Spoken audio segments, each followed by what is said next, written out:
Ladies and gentlemen, boys, girls, your favorite random man for King YouTube channel is in the building today, and welcome to welcome to my reaction to Logan. Last week I saw the movie, enjoyed it very much, man, and I think for this to be the last film that Hugh Jackman does, I'm happy they made the film rated R.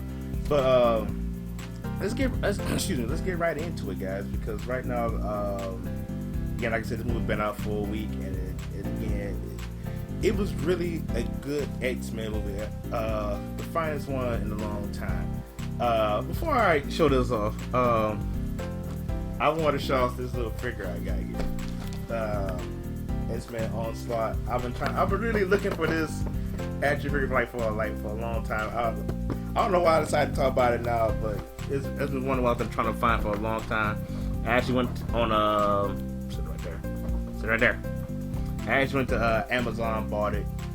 I can't remember the exact price, but that's beside the point. But yeah, that's why I kind of want to show that off, because I'm talking about the last Wolverine movie that we saw. And of course, me and Jalil both see it, but we both saw it, but he couldn't be here with me to do the reaction film to it, because he had to get ready for school, of course. So I was like, I'm just going ahead and run and do it myself. So, but anyways, guys, I just had to say again, it's definitely, and they say it's the movie itself follows loosely the Old Man Wolverine or Old Man Logan story, but I also think it follows a little bit of the Death of Wolverine story as well. Because the reason being that they said that Wolverine's healing power is not working properly, it's not working right. You can tell that he's really not. He just Ubering a limo. And pretty how the movie came on itself was also great.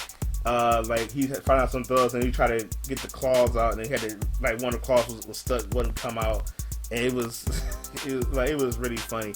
But the reason I think they added some of the Death of Wolverine part, I can't remember off rip, but his healing powers had just stopped working. And even Reed Richards trying to help Logan fix it or try to recreate what happened to Logan, but Logan's in the Death of Wolverine I kind of skimmed through it, watched and read through it again.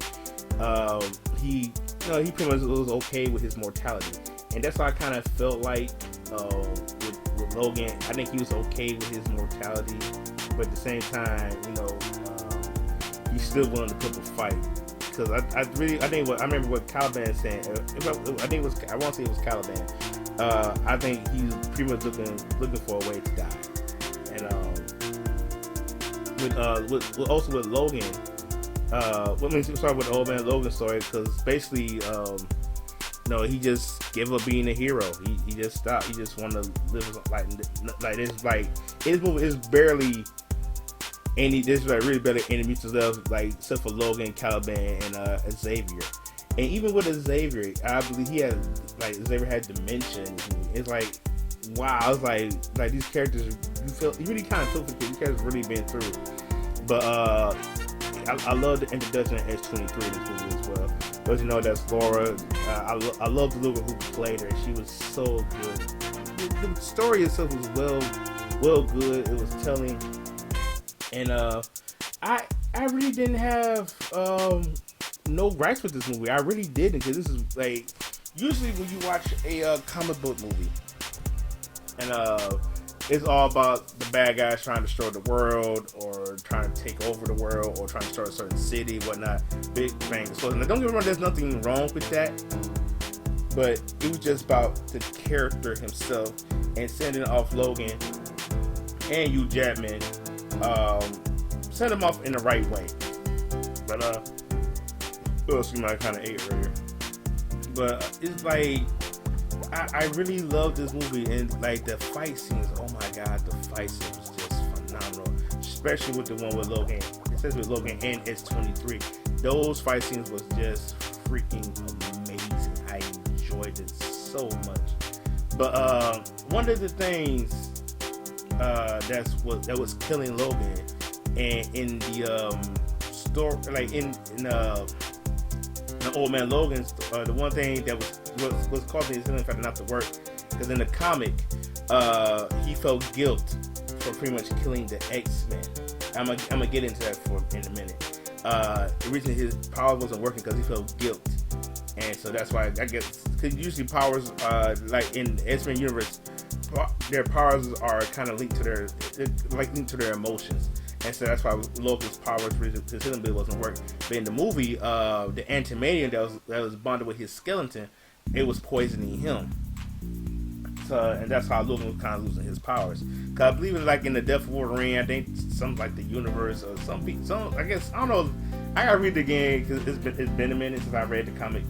That I guess like the universe started to stop Logan for healing, and it was caused every known enemy to go after him. The thing, like one of the things I really got from this movie, it felt like Logan was really looking for that family. Even though he was a family with the X-Men, I guess the part really didn't feel he didn't get that longing, that felt sense of belonging. That's why to me that's what I felt from that. Like with Xavier, like Xavier got this dementia. Like if he's not medicated, because Xavier got the most dangerous. Since he has dementia. I guess it would make him the most dangerous mind, but Xavier is I want to say he's one of the most strongest X-Men out there. And so when he's not medicated, he has these seizures, and he pretty much like paralyze people or pretty much suffocating them, in which they cannot breathe or move, whatnot. And it shows off on I think about a couple times in the film, some beginning parts of the film, the part when they went to the hotel. But speaking of the hotel part, I'm gonna go back to the family part in 1 second. It was a scene where, as you see the picture right here behind me, it's the scene where Logan pops his claws out, and the people who wasn't moving, Logan just clawing them in their heads. It was like, like the movie was violent, but like I said, the action scenes was just so good. Like it was so good, and I think, like I said, I'm happy they kind of made this movie rated R. But going back to the family part of the movie, at one point, Logan, Xavier was helping helping his family get their horses together, and whatnot. And so the lady asked, "I'm sure your daughter," you talking about X-23, so I'm sure your daughter my pop." And like you can tell that Logan and Xavier, it was like more of a father-son type. And I remember them when they work on the family. When I hear about more of the story, that's what it's going for with the movie. They want it's like more like a father-son type thing. Because there's been time Logan calls Xavier that this is my father, whatnot, and it was really good. And then like I said earlier, because how that Wolverine. Those of you who have not read the Old Man Logan, so first of all, you have to read it. That's number one.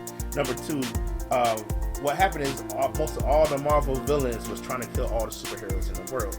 So Logan saw the villains in the X Mansion, and Logan just went on the berserker rage and killed every villain. But the thing was, it wasn't all villains. It wasn't villains. It was just illusion by Mysterio before Wolverine that they was all villains. I remember in the comic, and I'm going back to the comic again. I remember when Hawkeye was asking Logan, like, what happened? Logan said, they broke me.